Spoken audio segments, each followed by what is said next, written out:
ਅਸੀਂ ਨਹੀਂ ਬੋਲਣਾ ਹੈ, ਹੁਣ ਤੂੰ ਬੋਲ, ਜਿਸ ਤਰ੍ਹਾਂ ਦਾ ਬੋਲਣਾ ਹੈ ਬੋਲ। ਇਸ ਕਰਕੇ ਉਹ ਬੇਪਰਵਾਹ ਵੀ ਰਹਿੰਦੇ, ਉਹਨਾਂ ਦਾ ਵਿਰੋਧ ਵੀ ਬਹੁਤ ਹੁੰਦਾ ਹੈ, ਦੇਖੋ ਉਹ ਤਾਂ ਵੀ ਚਿੰਤਾ ਨਹੀਂ ਕਰਦੇ ਕਿਉਂਕਿ ਉਹ ਬੋਲ ਹੀ ਨਹੀਂ ਰਹੇ।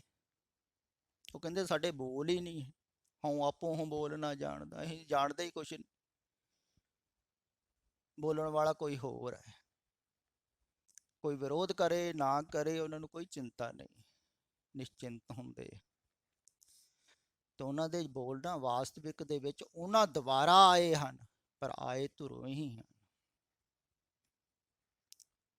ਉਹ ਧੁਰ ਜਿਹੜਾ ਹੈ ਨਾ ਉਹ ਸਾਰਿਆਂ ਦੇ ਅੰਦਰ ਹੈ, ਪਰ ਉਹ ਸਮਝ ਦੇ ਵਿੱਚੋਂ ਧੁਰ ਨਹੀਂ ਹੈ। ਇਹ ਗਿਆਨ ਦੇ ਨਾਲ ਸਮਝ ਦੇ ਨਾਲ ਲੋਕਾਂ ਨੂੰ ਜੋੜ ਰਹੇ ਹਨ ਬਹੁਤੇ ਪ੍ਰਚਾਰਕ, ਤੇ ਲੋਕ ਸਮਝਦਾਰ ਬਣ ਰਹੇ ਹਨ। ਤੇ ਜਿਹੜਾ ਸਮਝਦਾਰ ਹੈ ਨਾ ਉਹ ਸਮਝਦਾਰੀ ਦੇ ਨਾਲ ਜੋੜਦਾ ਹੈ, ਤੇ ਸਮਝਦਾਰੀ ਦੇ ਨਾਲ ਹੀ ਲੋਕ ਜੁੜ ਰਹੇ ਹਨ। ਕਹਿੰਦੇ ਹਨ ਸਮਝ ਹੀ ਗਿਆਨ। ਕਈ ਤੇ ਪੜ੍ਹ ਰਹੇ ਹਨ, ਕਈ ਇਸ ਢੰਗ ਦੇ ਵਿਚਾਰਕ ਬਣ ਰਹੇ ਹਨ ਅੱਗੇ।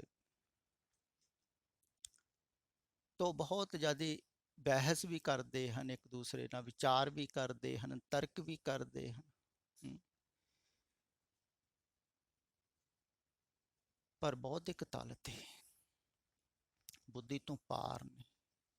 ਇਹਨਾਂ ਨੂੰ ਕੁਛ ਵੀ ਪਤਾ ਹੈ, ਇਹ ਸੋਚਦੇ ਹਨ ਵੀ ਧਾਰਮਿਕ ਉਪਲਬਧੀ ਹੈ, ਵੀ ਸਮਝ ਆ ਗਈ ਧਰਮ ਬਾਰੇ, ਸਮਝਦਾਰੀ ਤੇ ਇਹਨਾਂ ਦਾ ਧਰਮ ਅਟਕ ਜਾਂਦਾ ਹੈ। ਤੇ ਜਿਹੜੇ ਕੁਛ ਕੁ ਲੋਕ ਸਮਝਦਾਰ ਹਨ ਉਹ ਇਹਨਾਂ ਦੇ ਪਿੱਛੇ ਲੱਗ ਰਹੇ, ਉਹ ਕਹਿੰਦੇ ਅਸੀਂ ਸਮਝਦਾਰ ਬਹੁਤ ਹਾਂ, ਦੇਖੋ ਤਰਕਸ਼ੀਲ ਪ੍ਰਚਾਰਕਾਂ ਨੂੰ ਸੁਣ ਰਹੇ। ਨਹੀਂ, ਇੱਥੇ ਸਮਝਦਾਰੀ ਤੂੰ ਬਾਹਰ ਜਾਣਾ ਹੈ। ਤੇ ਜਿਹੜੇ ਸਮਝਦਾਰ ਹਨ ਨਾ ਉਹ ਸਮਝਦਾਰਾਂ ਦੀਆਂ ਗੱਲਾਂ ਸੁਣ, ਤੇ ਜਿਹੜੇ ਸਮਝਦਾਰੀ ਨੂੰ ਛੱਡਣਾ ਚਾਹੁੰਦੇ ਹਨ, ਸਮਰਪਿਤ ਕਰਨਾ ਚਾਹੁੰਦੇ ਹਨ, ਉਹ ਵਾਸਤਵਿਕ ਸਮਝਦਾਰੀ ਤੋਂ ਪਾਰ ਦੀ ਗੱਲ ਸੁਣਨ ਨੂੰ ਵੀ ਤਿਆਰ ਹੁੰਦੇ ਹਨ। ਕਿਉਂਕਿ ਜਿਹੜੀ ਸਮਝਦਾਰੀ ਤੋਂ ਪਾਰੋਂ ਗੱਲ ਆਈ, ਸਮਝਦਾਰੀ ਛੱਡ ਕੇ ਸੁਣਾਂਗੇ। ਹੁਣ ਉਹਨਾਂ ਨੂੰ ਕੀ ਪਤਾ ਪਿੱਤਰੋਂ ਕਿਹਨੂੰ ਕਿਹਾ, ਉਹ ਸੋਚਦੇ ਹਨ ਆਕਾਸ਼ ਤੋਂ ਆਈ। ਉਹਨਾਂ ਨੂੰ ਥੋੜ੍ਹੀ ਪਤਾ ਹੈ ਪਰਮਾਤਮਾ ਅੰਦਰ ਬੋਲ ਰਿਹਾ ਹੈ। ਉਹ ਹੁਣ ਸੋਚ ਨਹੀਂ ਰਹੇ ਹਨ, ਪਰਮਾਤਮਾ ਬੋਲਦਾ ਹੈ। ਤੇ ਜਿਹੜੇ ਇਹਨਾਂ ਨੂੰ ਸੁਣਦੇ ਹਨ ਪ੍ਰਚਾਰਕਾਂ ਨੂੰ ਖਿਆਲ ਵਿੱਚ ਰੱਖਣ, ਸੁਣਨ, ਇੱਕ ਦੂਸਰੇ ਨੂੰ ਸ਼ੇਅਰ ਕਰਨ। ਪਰ ਇੱਥੇ ਜਿਹੜੇ ਸਤਸੰਗੀ ਜੁੜੇ ਹੋਏ ਹਨ ਨਾ ਵਾਸਤਵਿਕ ਦੇ ਵਿੱਚ ਗਹਿਰਾਈ 'ਚ, ਉਹਨਾਂ ਨੂੰ ਇਹੋ ਜਿਹੀਆਂ ਗੱਲਾਂ ਚੰਗੀਆਂ ਨਹੀਂ ਲੱਗਦੀਆਂ ਹਨ, ਤੇ ਉਹਨਾਂ ਦਾ ਧਿਆਨ ਨਾ ਭਟਕਾਉਣ ਤੇ ਜ਼ਿਆਦਾ ਲਾਭ ਹੋਵੇਗਾ। ਪਰਮਾਰਥ ਦੇ ਮਾਰਗ ਤੇ ਅਗਰ ਕੋਈ ਚੱਲਦਾ ਹੋਵੇ ਨਾ ਤਾਂ ਉਹਨੂੰ ਕਦੀ ਭਟਕਾਉਣਾ ਨਹੀਂ ਚਾਹੀਦਾ। ਬਹੁਤ ਲੋਕ ਭਟਕਾਉਂਦੇ ਆ। ਕਈ ਲੋਕ ਤਾਂ ਈਰਖਾ ਹੀ ਕਰਨੀ ਸ਼ੁਰੂ ਕਰ ਦਿੰਦੇ ਵੀ ਇਹ ਮੇਰੇ ਤੋਂ ਅੱਗੇ ਲੰਘ ਰਿਹਾ ਹੈ ਧਾਰਮਿਕ ਵਿਅਕਤੀ, ਉਹ ਜ਼ਿਆਦਾ ਭਟਕੇ ਹੋਏ। ਤੇ ਸਤਸੰਗੀ ਤੇ ਪ੍ਰੇਮ ਕਰਦੇ, ਤੇ ਪ੍ਰੇਮ ਦਾ ਮਾਰਗ ਹੈ, ਸ਼ਰਧਾ ਦਾ ਮਾਰਗ। ਤੇ ਆ ਥੱਲੇ ਇੱਕ ਹੋਰ ਰਿਕਾਰਡਿੰਗ ਆਈ ਹੋਈ ਹੈ ਜਿਹਦੇ ਵਿੱਚ ਉਹ ਦਸਮ ਦਵਾਰ ਬਾਰੇ ਦੱਸ ਰਹੇ ਆ। ਹੁਣ ਦਸਮ ਦਵਾਰ ਬਾਰੇ ਸੁਣ ਕੇ ਕੋਈ ਦਸਮ ਦਵਾਰ ਦਾ ਪਤਾ ਥੋੜ੍ਹੀ ਲੱਗ ਜਾਂਦਾ ਹੈ। ਆਪਾਂ ਦਸਮ ਦਵਾਰ ਦਾ ਚਿੱਤਰ ਵੀ ਬਣਾ ਦਈਏ ਸਾਰਾ, ਲੋਕ ਬਣਾ ਹੀ ਰਹੇ ਹਨ। ਲੋਕਾਂ ਨੇ ਸਵਰਗਾਂ ਦੇ ਨਕਸ਼ੇ ਬਣਾ ਦਿੱਤੇ ਹਨ, ਬੈਕੁੰਠ ਦੇ ਨਕਸ਼ੇ ਬਣਾ ਦਿੱਤੇ। ਨਕਸ਼ੇ ਬਣਾਉਣ ਦੇ ਨਾਲ ਉਹਦੇ ਕੁਛ ਲੱਭ ਥੋੜ੍ਹੀ ਜਾਣਾ। ਇੱਦਾਂ ਲੋਕ ਦਸਮ ਦਵਾਰ ਦੀਆਂ ਗੱਲਾਂ ਕਰੀ ਜਾਂਦੇ। ਉਪਦੇਸ਼ ਗੁਰੂ ਸਾਹਿਬ ਜੀ ਨੇ ਇਸ ਕਰਕੇ ਨਹੀਂ ਦਿੱਤਾ ਹੈ ਵੀ ਤੁਸੀਂ ਇਸ ਉਪਦੇਸ਼ ਦੀਆਂ ਗੱਲਾਂ ਹੀ ਕਰੀ ਜਾਓ। ਦਸਮ ਦਵਾਰ ਜਾ ਕੇ ਹੀ ਤੁਹਾਨੂੰ ਪਤਾ ਲੱਗੇਗਾ ਦਸਮ ਦਵਾਰ ਕੀ, ਗੱਲਾਂ ਦੁਆਰਾ ਥੋੜ੍ਹੀ। ਬੱਜਰ ਕਪਾਟ ਨਾ ਖੁੱਲੇ ਗੁਰ ਸ਼ਬਦ ਖੁਲੀਜੇ ਕਹਿੰਦੇ ਆ। ਤੇ ਗੁਰੂ ਦੇ ਸ਼ਬਦ ਨੂੰ ਜਪੋਗੇ ਤਾਂ ਹੀ ਪਤਾ ਲੱਗੂਗਾ ਨਹੀਂ ਖੁੱਲਦਾ ਹੈ ਜਾਂ ਖੁੱਲਦਾ ਹੈ। ਪਰ ਸ਼ਬਦ ਦੇ ਉੱਤੇ ਧਿਆਨ ਨਹੀਂ ਨਾ ਟਿਕ ਰਿਹਾ ਹੈ ਕਿਸੇ ਦਾ, ਗੱਲਾਂ ਹੀ ਕਰ ਰਹੇ ਹਨ ਸਾਰੇ ਪ੍ਰਚਾਰਕ। ਧਿਆਨ ਕਿਸੇ ਦਾ ਨਹੀਂ, ਸ਼ਬਦ ਦੇ ਉੱਤੇ ਧਿਆਨ ਟਿਕਾਉਣਾ ਬਹੁਤ ਔਖਾ ਹੈ। ਉਹ ਤਾਂ ਮੈਂ ਕਹਿੰਦਾ ਵੀ ਮਾਇਆ ਹੀ ਇੰਨੀ ਪ੍ਰਬਲ ਹੈ, ਮਾਇਆ ਵੱਲੋਂ ਧਿਆਨ ਹੀ ਨਹੀਂ ਹਟਦਾ ਸੰਸਾਰ ਵੱਲੋਂ ਲੋਕਾਂ ਦਾ। ਕਿਹਦਾ ਹਟਾਉਣ ਨੂੰ ਤਿਆਰ ਹੈ? ਕੌਣ ਹੈ ਹਟਾਉਣ ਨੂੰ ਤਿਆਰ?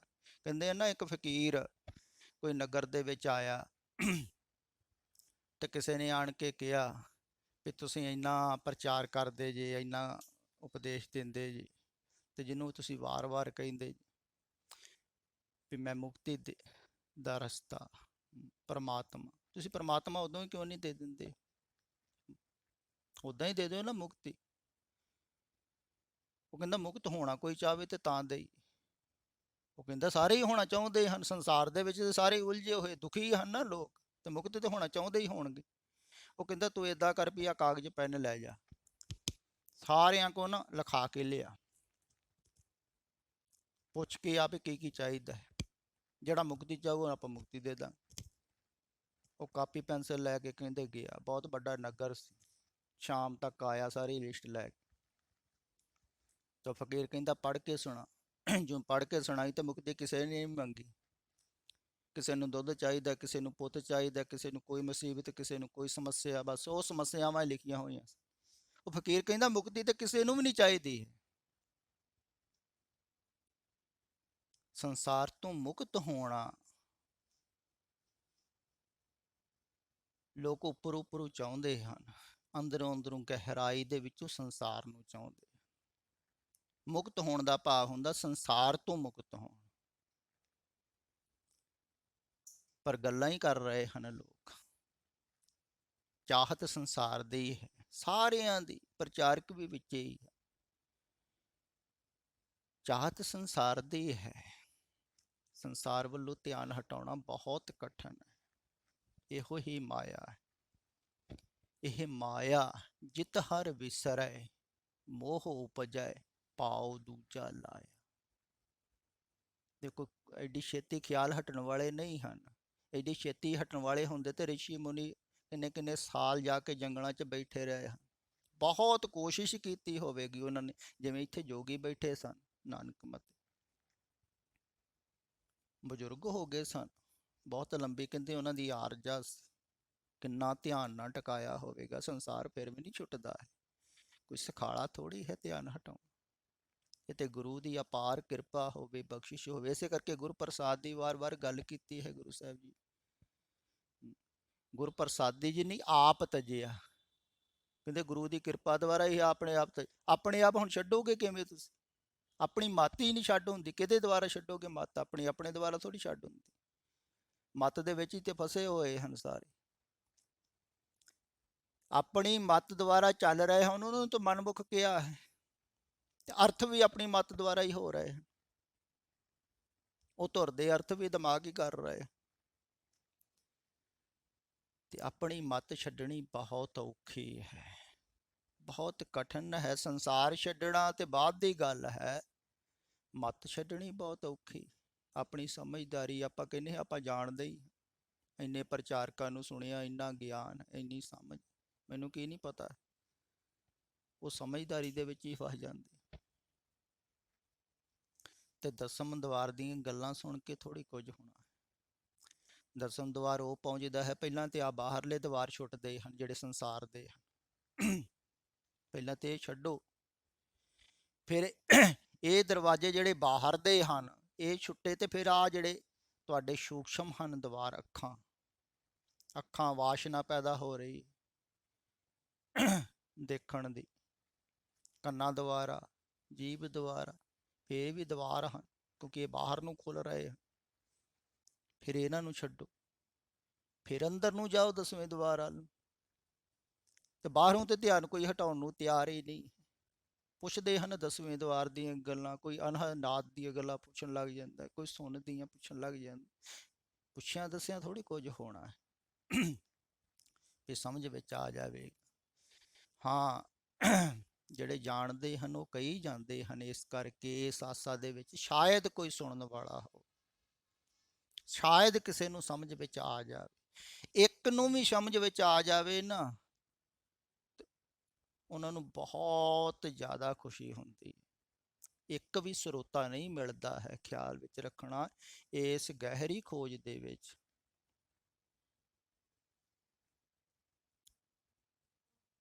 ਕਹਿੰਦੇ ਅਸ਼ਟਾਵਕਰ ਨੂੰ ਇੱਕ ਸਰੋਤਾ ਮਿਲਿਆ ਸੀ, ਕ੍ਰਿਸ਼ਨ ਨੂੰ ਵੀ ਇੱਕੋ ਸਰੋਤਾ ਮਿਲਿਆ। ਸਰੋਤੇ ਕਿੱਥੇ ਮਿਲਦੇ ਆ? ਬਾਬਾ ਨਾਨਕ ਜੀ ਕਿੰਨੀ ਜਗ੍ਹਾ ਭਰਮਣ ਤੇ ਗਏ, ਕਿਤੇ ਬਹੁਤੇ ਸਰੋਤੇ ਹੋਣਗੇ ਉਹਨਾਂ ਨੂੰ ਸੁਣਨ ਵਾਲੇ। ਕੌਣ ਛੱਡਣਾ ਚਾਹੁੰਦਾ ਹੈ ਸੰਸਾਰ? ਪੁੱਛੋ ਹੈ ਕਿਸੇ ਨੂੰ। ਜਿਵੇਂ ਇੱਕ ਜਗ੍ਹਾ ਗਿਆਨੀ ਸੰਤ ਸਿੰਘ ਮਸਕੀਨ ਕਹਿ ਰਹੇ ਸਨ ਵੀ ਅਗਰ ਮੈਨੂੰ 10,000 ਬੰਦਾ ਸੁਣਨ ਵਾਲਾ ਹੋਵੇ ਨਾ, ਤੇ ਸਿਰਫ ਇੱਕ ਦੋ ਮਨੁੱਖ ਹੀ ਹਨ ਜਿਹੜੇ ਵਾਸਤਵਿਕ ਸਰੋਤੇ ਹੁੰਦੇ। ਅਗਰ ਉਹਨਾਂ ਨੂੰ ਇੱਕ ਦੋ ਸੁਣਨ ਵਾਲੇ ਹਨ, ਤੇ ਜਿਹੜੇ ਬਿਲਕੁਲ ਅੰਦਰ ਦੀ ਗੱਲ ਸੁਣਨ ਕਰਨ ਵਾਲੇ ਹਨ, ਉਹਨਾਂ ਨੂੰ ਕਿੰਨੇ ਕੁ ਸੁਣਨ ਵਾਲੇ ਹੋਣ? ਉਹਨਾਂ ਨੂੰ 10 ਲੱਖ ਦੇ ਵਿੱਚੋਂ 10 ਕਰੋੜ ਦੇ ਵਿੱਚੋਂ ਇੱਕ ਦੋ। ਇਸੇ ਕਰਕੇ ਕਿਹਾ ਹੈ ਨਾ, ਕੋਟਨ ਮੇ ਕੋ ਨਾਰਾਇਣ ਜਿਹੇ, ਬਹੁਤ ਘੱਟ ਹਨ ਸਰੋਤੇ। ਕਬੀਰ ਜੀ ਨੂੰ ਬਹੁਤੇ ਨਹੀਂ ਮਿਲੇ ਆ, ਤਦੇ ਉਹਨਾਂ ਨੇ ਕਿਹਾ ਵੀ ਹੈ, ਜਿਹੇ ਮਾਰਗ ਪੰਡਤ ਚੱਲੇ ਪਾਛੇ ਪਰੇ ਵੀ, ਇੱਕ ਆਓ ਘਟ ਘਾਟੀ ਰਾਮ ਕੀ ਤਹਿ ਚੜ ਰਹੇ। ਇਕੱਲੇ ਚੜ ਰਹੇ, ਪੰਡਤਾਂ ਦੇ ਪਿੱਛੇ ਹਜ਼ਾਰਾਂ ਹੀ, ਬਹੁਤ ਘੱਟ। ਇਹ ਤੇ ਅਪਾਰ ਬਖਸ਼ ਹੈ ਪਰਮਾਤਮਾ ਦੀ, ਜਿਹੜੇ ਇੰਨੇ ਸਰੋਤੇ ਜੁੜੇ ਹੋਏ ਹਨ। ਕੁਛ ਕੁ ਹੈਨ ਜਿਹੜੇ ਸੁਣਨ ਵਾਲੇ, ਤੇ ਜਿਹੜੇ ਸੁਣਦੇ ਹਨ ਨਾ ਗਹਿਰਾਈ ਦੇ ਨਾਲ, ਉਹਨਾਂ ਨੂੰ ਗੱਲ ਸਮਝ ਵਿੱਚ ਆ ਵੀ ਰਹੀ ਹੈ। ਕਿਉਂਕਿ ਜਿੱਥੀ ਗੱਲ ਆਪਾਂ ਜਿੰਨੀ ਗਹਿਰਾਈ ਦੇ ਨਾਲ ਸੁਣਦੇ ਹਨ, ਭਾਵ ਦੇ ਨਾਲ ਸੁਣਦੇ ਹਾਂ, ਉਨੀ ਗਹਿਰਾਈ ਦੇ ਨਾਲ ਉਸ ਗੱਲ ਦੁਆਰਾ ਵੀ ਚਲੇ ਜਾਂਦੇ। ਕੋਈ ਜਿੱਥੋਂ ਆਈ ਹੈ ਉੱਥੇ ਨੂੰ ਲੈ ਕੇ ਚਲੇ ਜਾਂਦੇ। ਕਹਿੰਦੇ ਨਾ, ਬਾਣੀ ਜਿੱਥੋਂ ਆਈ ਧੁਰ ਕੀ ਬਾਣੀ ਆਈ। ਤੇ ਜਿਹੜੀ ਧੁਰੋਂ ਆਈ ਹੈ, ਜਿਹੜੀ ਬੁੱਧੀ ਤੋਂ ਪਾਰੋਂ ਆਈ, ਉਹ ਫਿਰ ਬੁੱਧੀ ਤੋਂ ਪਾਰ ਲੈ ਕੇ ਚਲੇ ਜਾਂਦੀ, ਪਰ ਉਹਨਾਂ ਨੂੰ ਲੈ ਕੇ ਜਾਏਗੀ ਜਿਹੜਾ ਬੁੱਧੀ ਤੋਂ ਪਾਰ ਜਾਣ ਨੂੰ ਤਿਆਰ ਹੋਵੇਗਾ, ਬੁੱਧੀ ਛੱਡੇਗਾ। ਜਿਹੜਾ ਬੁੱਧੀ ਦੇ ਤਲ ਤੇ ਹੀ ਸੁਣੇਗਾ, ਉਹ ਬੁੱਧੀ 'ਚ ਉਲਝ ਜਾਂਦਾ ਹੈ। ਬਹੁਤੇ ਇਸ ਵਿਚਾਰ ਨੂੰ ਸੁਣ ਕੇ ਪ੍ਰਚਾਰਕ ਵੀ ਬਣ ਰਹੇ ਹਨ, ਉਹ ਦੂਸਰਿਆਂ ਨੂੰ ਸੁਣਾਉਂਦੇ, ਕਿਉਂਕਿ ਉਹ ਬੁੱਧੀ ਦੇ ਤਲ ਤੇ ਵੀ ਉਲਝਣ। ਜਿਵੇਂ ਗੁਰੂ ਨਾਨਕ ਦੇਵ ਜੀ ਦਾ ਉਪਦੇਸ਼ ਸੁਣ ਕੇ ਵੀ ਲੋਕ ਪ੍ਰਚਾਰਕ ਬਣ ਜਾਂਦੇ। ਉਪਦੇਸ਼ ਤੇ ਉਹ ਹੀ ਹੈ। ਜਿਹੜੀ ਗੱਲ ਜਿੱਥੋਂ ਆਈ ਹੈ ਨਾ, ਪਹਿਲਾਂ ਤੇ ਉੱਥੇ ਸੁਣਨ ਵਾਸਤੇ ਤਿਆਰੀ ਚਾਹੀਦੀ। ਤੇ ਜਿਹੜੇ ਤਿਆਰ ਹੁੰਦੇ ਹਨ ਨਾ, ਆਪਣੀ ਸਮਝਦਾਰੀ ਛੱਡ ਕੇ, ਬੁੱਧੀ ਨੂੰ ਛੱਡ ਕੇ ਗਹਿਰਾਈ ਦੇ ਵਿੱਚ ਡੁਬਕੀ ਲਾਉਣ, ਤੇ ਉਹ ਹੀ ਫਿਰ ਉਸ ਗਹਿਰਾਈ ਦੇ ਵਿੱਚ ਜਾਂਦੇ ਆ। ਤੇ ਆਪਣੀ ਮੱਤ ਛੱਡਣੀ ਹੈ, ਸਮਝ ਛੱਡਣੀ ਹੈ। ਪਰ ਗਾਹਾਂ ਤੋਂ ਗਾਹਾਂ ਜ਼ਿਆਦਾਤਰ ਲੋਕ ਧਾਰਮਿਕ ਬੁੱਧੀ ਦੇ ਨਾਲ ਜੁੜਨਗੇ, ਵਿਚਾਰ ਦੇ ਨਾਲ ਜੁੜਨਗੇ, ਗਿਆਨ ਦੇ ਨਾਲ ਜੁੜਨਗੇ, ਤੇ ਉਨੇ ਹੀ ਉਹ ਜ਼ਿਆਦਾ ਵਿਕਸ਼ਿਪਤ ਵੀ ਹੋਣਗੇ। ਜਿੰਨਾ ਆਦਮੀ ਸਮਝਦਾਰ ਹੁੰਦਾ ਹੈ ਨਾ, ਉਹਨਾਂ ਵਿਕਸ਼ਿਪਤ ਵੀ ਹੋ ਜਾਂਦਾ। ਇਸ ਕਰਕੇ ਸਮਝਦਾਰ ਜਿਹੜੇ ਹਨ ਨਾ ਜ਼ਿਆਦਾ, ਉਹ ਫਿਰ ਨਸ਼ੇ ਖਾਣੇ ਵੀ ਸ਼ੁਰੂ ਕਰ ਦਿੰਦੇ ਹਨ, ਬੇਚੈਨੀ ਵੱਧ ਜਾਂਦੀ। ਸਮਝਦਾਰ ਜ਼ਿਆਦਾ ਭਟਕਦੇ। ਇਸ ਕਰਕੇ ਕਿਹਾ ਹੈ ਨਾ, ਇਕੱਲੀ ਬਹੁਤੀ ਸਮਝ ਜਿਹੜੀ ਚਤਰਾਈ, ਚਤਰਾਈ ਨਾ ਚਤੁਰਪਦ ਚਤਰਾਈ ਸਹਿਸ ਸਿਆਣਪਾਂ ਲੱਖ ਹੋਏ, ਗੁਰੂ ਸਾਹਿਬ ਜੀ ਕਹਿੰਦੇ। ਇੱਥੇ ਸਿਆਣਪ ਦੁਆਰਾ ਥੋੜ੍ਹੀ ਪਰਮਾਤਮਾ ਮਿਲਦਾ ਹੈ ਕਿਤੇ ਵੀ ਆਪਾਂ ਸਮਝਦਾਰੀ ਦੇ ਨਾਲ ਉਹਨੂੰ ਸਮਝ ਲਵਾਂਗੇ। ਸਮਝਦਾਰੀ ਦੇ ਨਾਲ ਤੇ ਸੰਸਾਰ ਨਹੀਂ ਸਮਝਿਆ ਜਾਂਦਾ। ਆਪਾਂ ਆਪਣੇ ਆਪ ਨੂੰ ਨਹੀਂ ਸਮਝ ਸਕਦੇ, ਪਰਮਾਤਮਾ ਨੂੰ ਕਿਉਂ ਸਮਝ? ਉੱਥੇ ਤੇ ਸਮਝਦਾਰੀ ਛੱਡਣੀ, ਤੇ ਸਭ ਕੁਝ ਛੱਡਣਾ ਹੈ ਉੱਥੇ। ਤੇ ਆਪਣਾ ਆਪ ਜਿਹੜਾ ਛੱਡਣ ਨੂੰ ਤਿਆਰ ਹੈ ਨਾ, ਉਹ ਹੀ ਆਪ ਗਵਾਈਏ ਤਾਂ ਸਹ ਪਾਈ, ਔਰ ਕੈਸੀ ਚਤਰਾਈ। ਗੁਰ ਪ੍ਰਸਾਦੇ ਜਿਨੀ ਆਪ ਤਜਿਆ, ਬਸ ਹਰ ਵਾਸ਼ਨਾ ਸਮਾਣੀ, ਉਹਨਾਂ ਦੀ ਵਾਸ਼ਨਾ ਉੱਥੇ ਹੀ ਸਮਾ ਜਾਂਦੀ ਹੈ ਜਿੱਥੋਂ ਪੈਦਾ, ਉਹ ਫਿਰ ਮੁਕਤ ਹੋ ਜਾਂਦੇ।